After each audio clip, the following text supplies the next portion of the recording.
आणि नंतर मुख्यमंत्री देवेंद्र फडणवीस बोलतात, पाहूया. जी अतिवृष्टी आणि महापूर आला त्यानंतर राज्य सरकारच्या वतीनं जे रिलीफ पॅकेज घोषित करण्यात आलं होतं त्याचा आज आढावा मंत्रिमंडळाच्या बैठकीमध्ये आम्ही घेतला. आतापर्यंत या अंतर्गत 8,000 कोटी रुपये हे रिलीज झालेले आहेत. जवळपास 40 लाख शेतकऱ्यांच्या खात्यांमध्ये पैसे पोचलेले आहेत.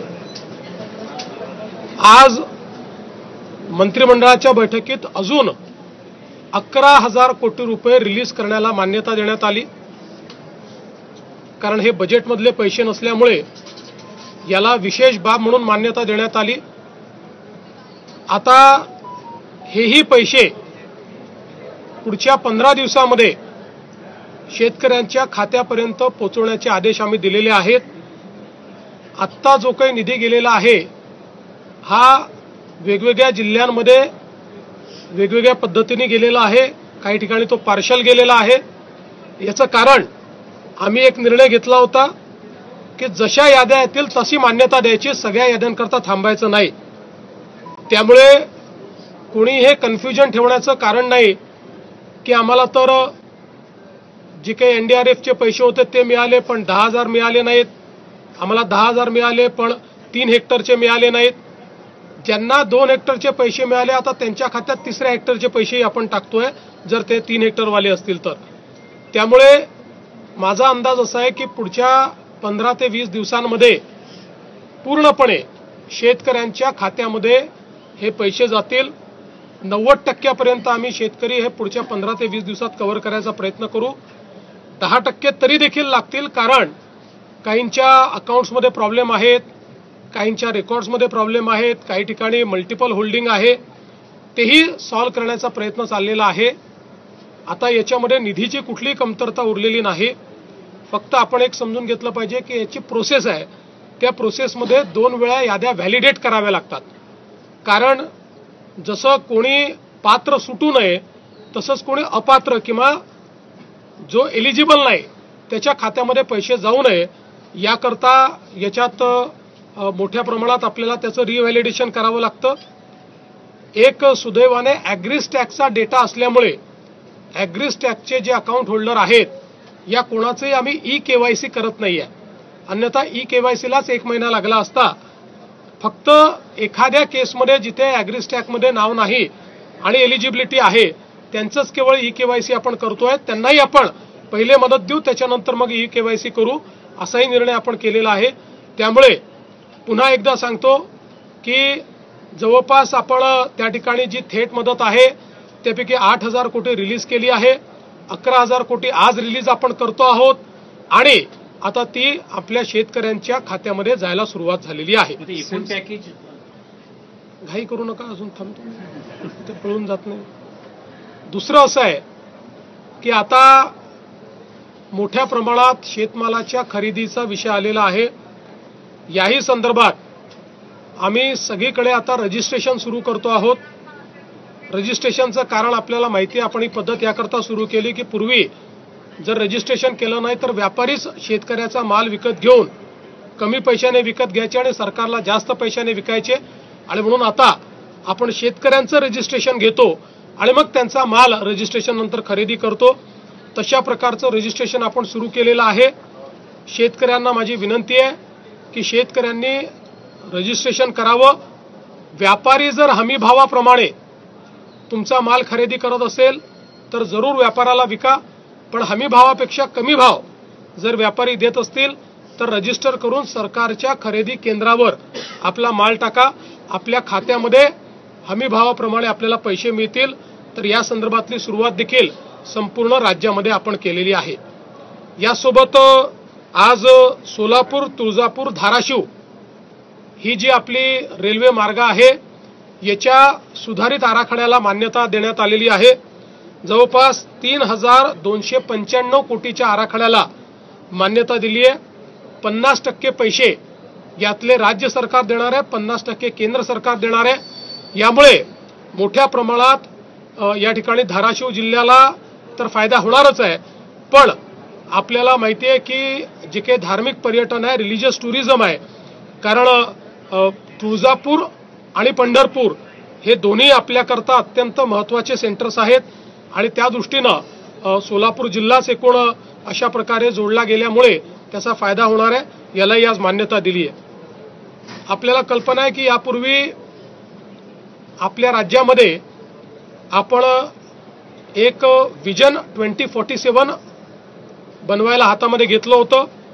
खूप मोठ्या प्रमाणात सगळ्या विभागांनी जवळपास 7 लाख स्टेक होल्डरशी चर्चा करून, सर्व्हे करून, त्यांचे एस्पिरेशन्स घेऊन आपण हा आराखडा तयार केलाय.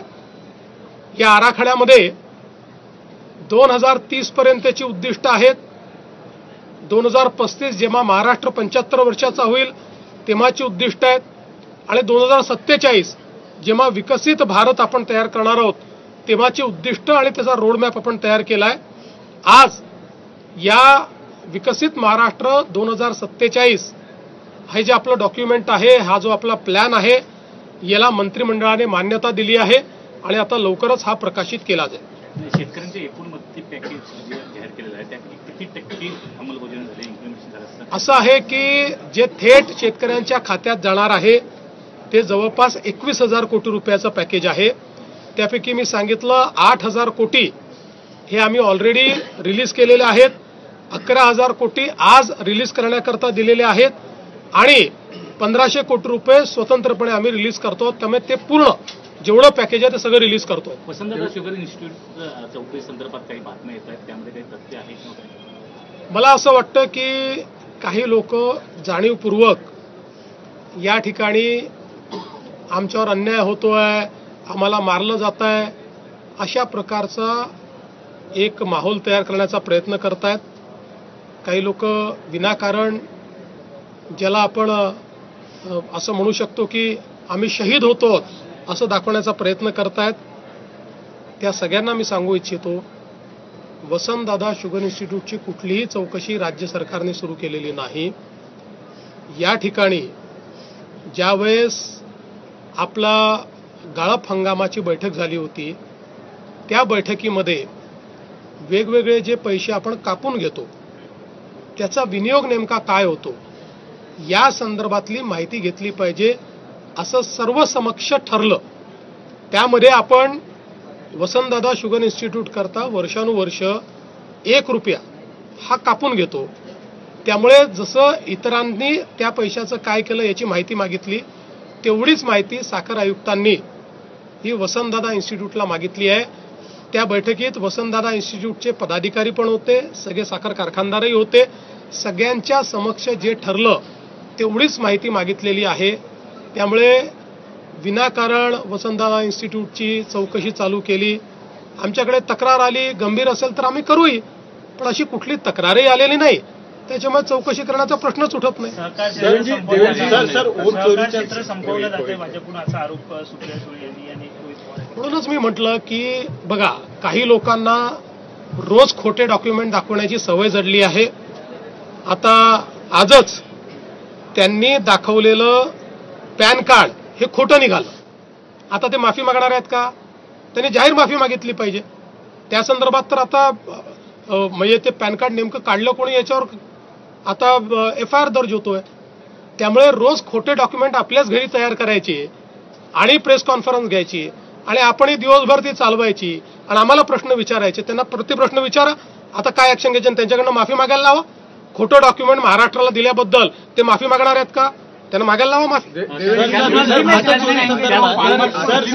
कडू यांनी दिलेल्या निवेदनासंदर्भात आपण बैठक बोलली होती, परंतु कुठला शेतकरी नेता असं आहे की रात्री उशिरा 1 वाजता बच्चू कडू यांनी मला मेसेज पाठवला की आम्ही बैठकीला येणार असं आपल्याला म्हटलं होतं, पण आमचे सगळे शेतकरी नागपूरला जमा होत आहेत आणि आम्हीच तिथे नसलो तर त्यातनं वेगळं कन्फ्युजन तयार होईल, म्हणून आमचं मागणीपत्र आम्ही तुम्हाला पाठवतो आहोत, तुम्ही त्याच्यावर निर्णय करावा आणि आम्ही काही बैठकीला येणार नाही.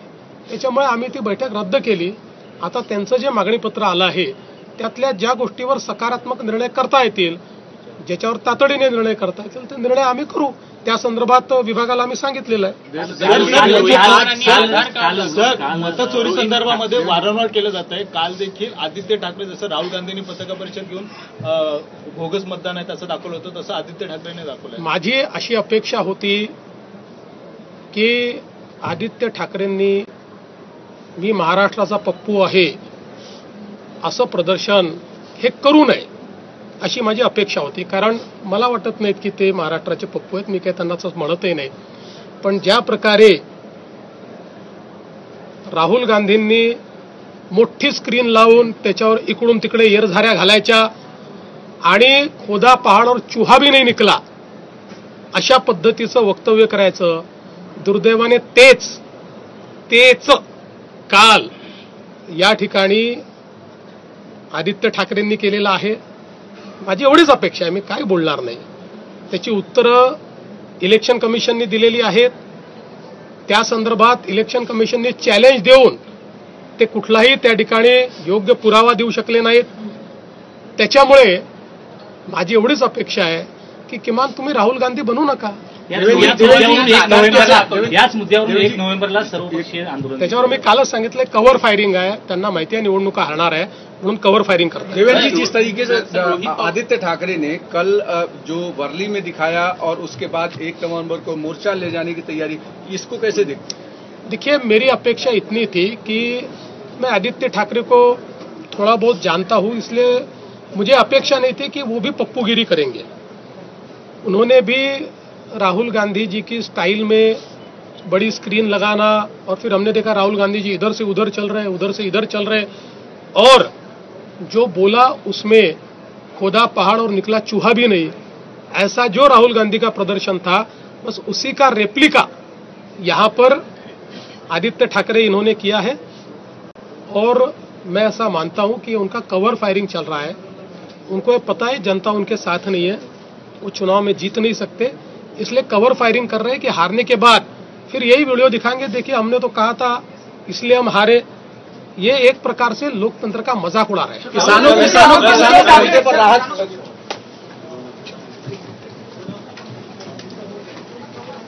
मुख्यमंत्र्यांनी म्हटलेलं आहे आदित्य ठाकरेंना मी ओळखतो, त्यांनी तरी पप्पूगिरी करू नये असं म्हणत मुख्यमंत्र्यांनी त्यांना टोला लगावलेला आहे. काल जो मेळावा घेण्यात आलेला होता त्यावर आता मुख्यमंत्र्यांनी हा खोचक टोला आदित्य ठाकरेंना लगावलेला आहे.